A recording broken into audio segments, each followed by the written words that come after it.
Right, okay. Give a warm welcome to Greg John.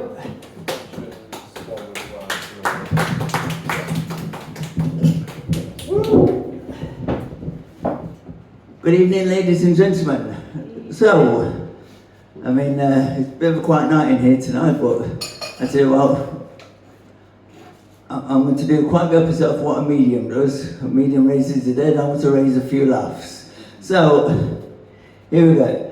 Tonight, I'm planning to do some impressions of the from his 60s and 70s to early 80s. So you'll recognise a few of the names. I'm going to tell you who it is before I do the impressions of it. There you go. And now on a serious note, did you see that documentary on Channel 4 last night about, well, it was called Dispatches? And they had, it's been on GB News today talking about it, about Russell Brand apparently. There's a few allegations, whether they're true or not, I don't know.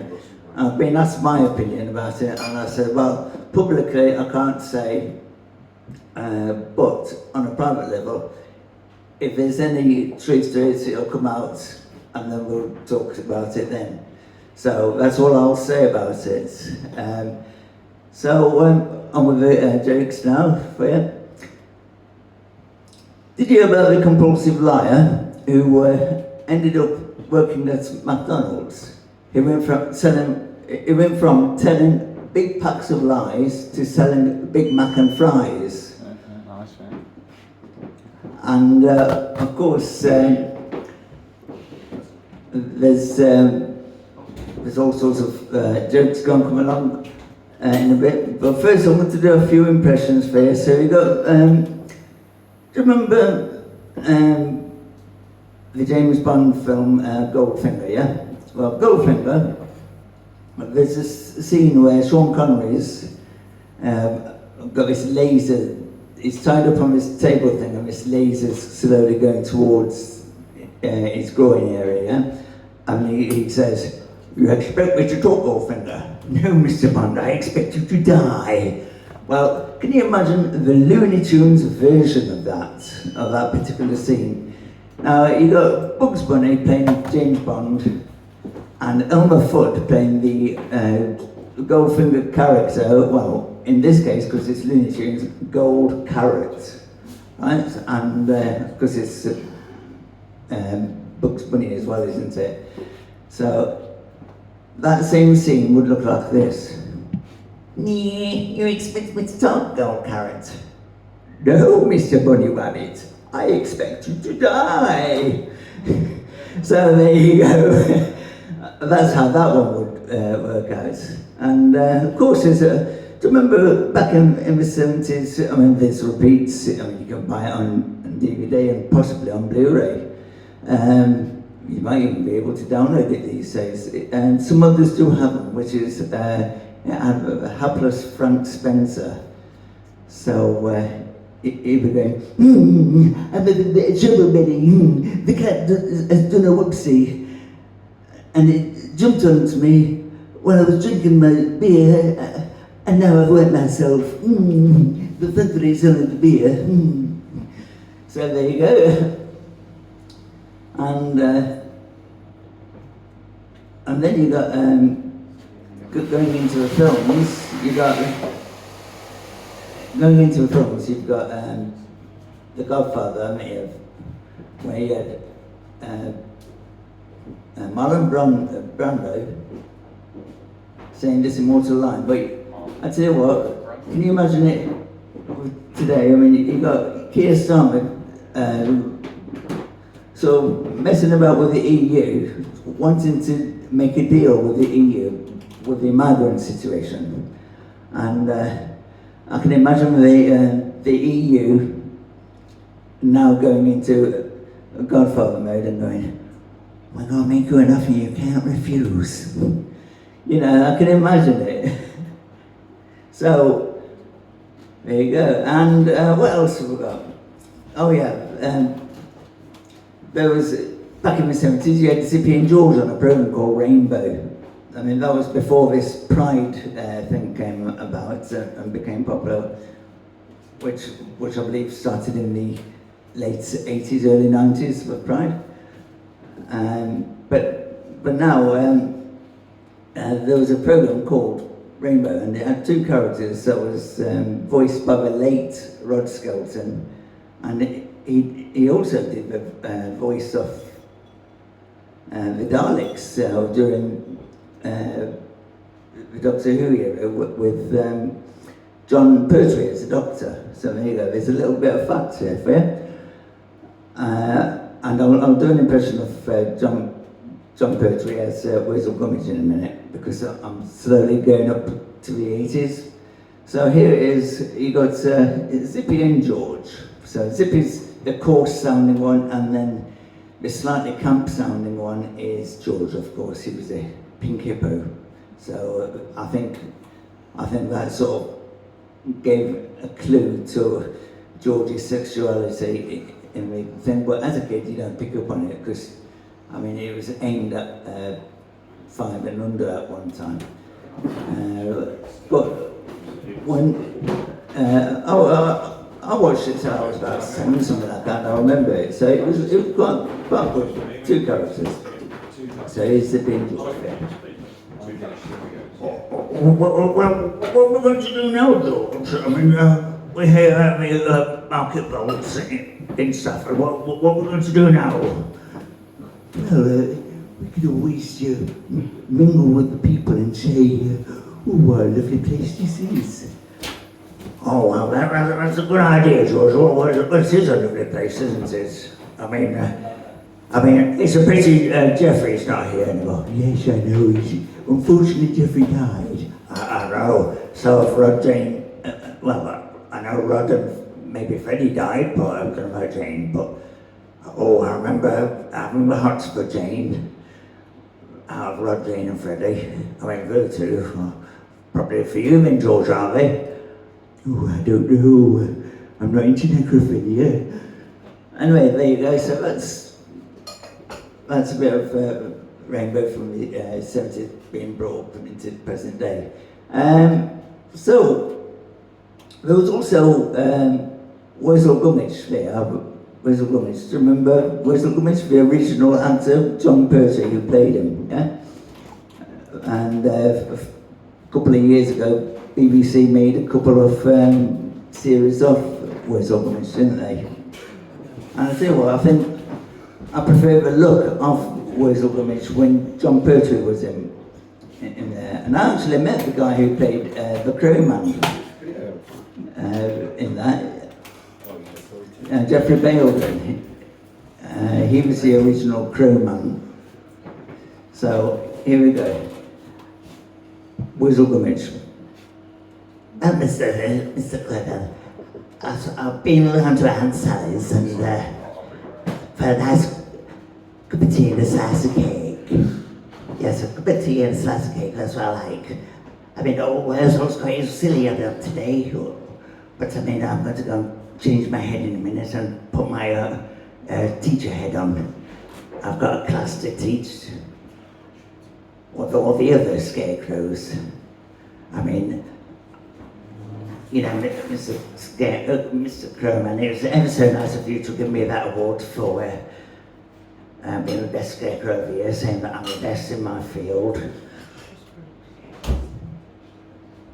Best in my field, scarecrow. Yeah. What's the scarecrow in a field? Scarecrow in a field, yeah. Not one of those urban scarecrows. It is what? An urban scarecrow. No, I think it was a rural area that originally. He could be outstanding in his field. Oh, we could. And he was outstanding in his field. Yeah, that's why. That's very That's why he funny. got an award. You should do best owner. There you go. Well, I'm glad we got there before we rejoined the EU and took the euro currency. Because that's what the talks with. That's what they're saying that could happen with if Keir Starmer became prime minister. So, but they're trying to make out it's just talks about the migrant situation. But who knows? He'd make a good scarecrow. He would, wouldn't he? Oh, I don't know. I tell you what, I think Boris Johnson would have been a brilliant scarecrow, wouldn't he? Well, he was one. Yeah, well, there you go. He was really shaggy-tailed, weren't he? You know, he was... Well, there is a way with Partygate. Well, back in the 70s, we had Unigates. They used to deliver the milk to the door. Now everybody brings a bottle, but when I bring a bottle, I bring a washing up liquid. It's cheaper than wine. Anyway, so going back to the answer I'm doing, there was, does anybody remember Roland Rat? Roland Rat, back in the 80s? Yeah, my friends, Roland Rat here, and with my old friend, Kevin the Gerbil. Okay, well, Roland, what are we doing now? Hey, don't worry about this. You're with me now, and we've got. I mean, since we've lost the being on TVAM, we're free to go where we like. Oh, yeah, that's, yeah, right, yes. So, does anybody remember Thundercats? I'm not talking about the remake series, the original one that had a character in it called Snarf. And Snarf was always a bit of a coward, wasn't he? And he always went, "Oh, liar now! Oh, Snarf!" And that was what he basically. Those were his lines. He was supposed to be the. Can you do the clangers? Clangers. Well, that's the one. I don't. That's meant to do with Super Dragon because I don't know what the Super Dragon sounds like. So there you go. That's the. Yeah. Now, and if you listen carefully to the clangers, actually, is a bit of fact here.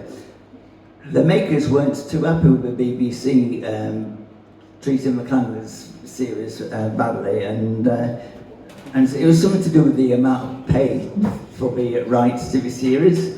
So they actually whistled swear words. So if somebody was, so they're whistling something, but then you got the narrator talking over it, is telling you something completely different. So they might be saying so-and-so's a dickhead, and so they're like, They've become porn stars now. like that, you know. So Was that an original joke or? no, that's not a joke. That's fact. Oh, it's not a joke, all right. No, that is Oh, fact. it's a fact.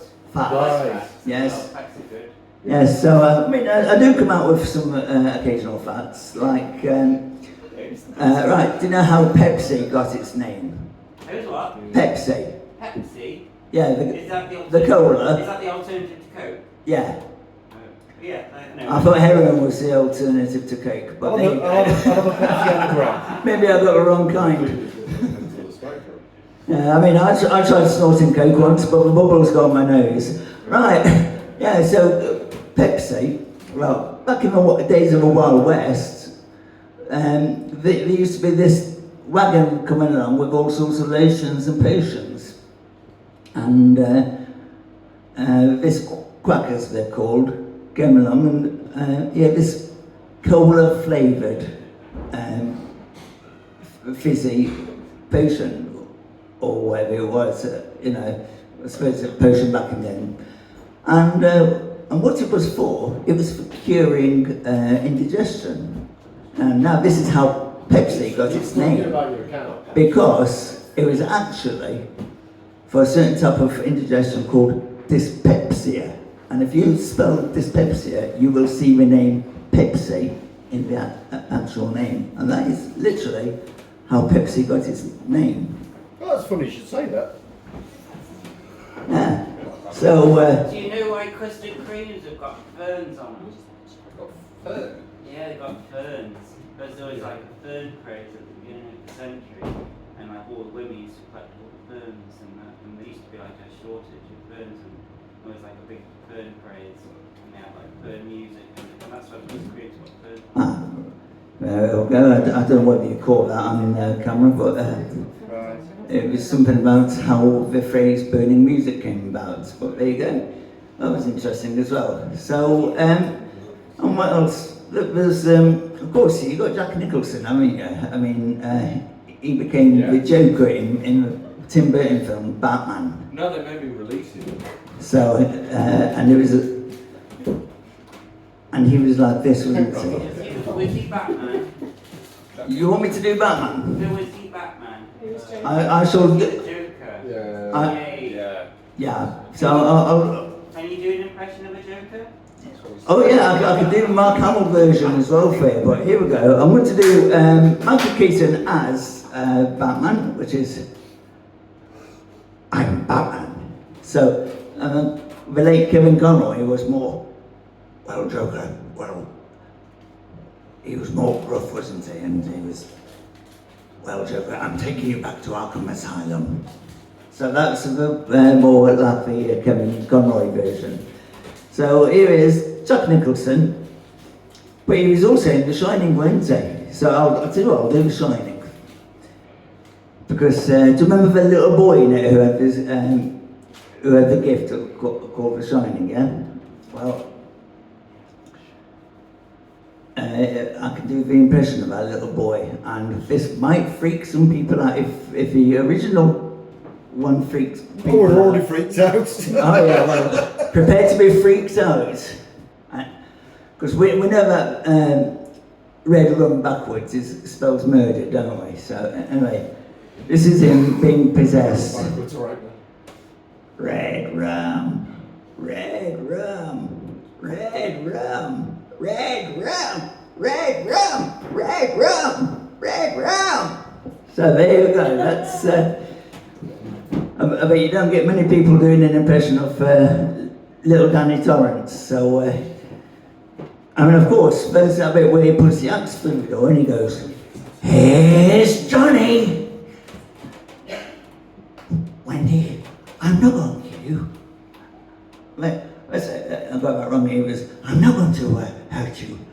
I'm going to bash your brains in, Wendy." And that's what he said in there. So here he is as the Joker. Well, here we go. Oh, we got a hot one here tonight. That's, no, this is the guy that's being frazzled. Well, Antoine got hot under the collar. Well, it's time to go now. So until next week, oh, by the way, next week, I'm going to do a little bit of a game show thing. Next week, I'm going to bring Cards Against Humanity. Have you ever heard of that game? No, Cards Against Humanity. Well, Cards Against Humanity is a game where you get. Yes, we know. Oh, you know about it, Yes, right? we all know. Okay. So what I'll be doing, I'll be bringing that here, but I'm going to give somebody the opportunity to win a prize, a small prize, a bit of mug or something like that, something that's useful, right? So it could be a coffee mug or something. So if anybody wants to come along next week and win a mug, I don't know what the mug will be yet, so I'll just have to go and get one, won't I? So I hope that you'll enjoy next week's little game show elements where I can do it as Donald Trump if you want. That'd be quite funny. So until next week, I'll be back.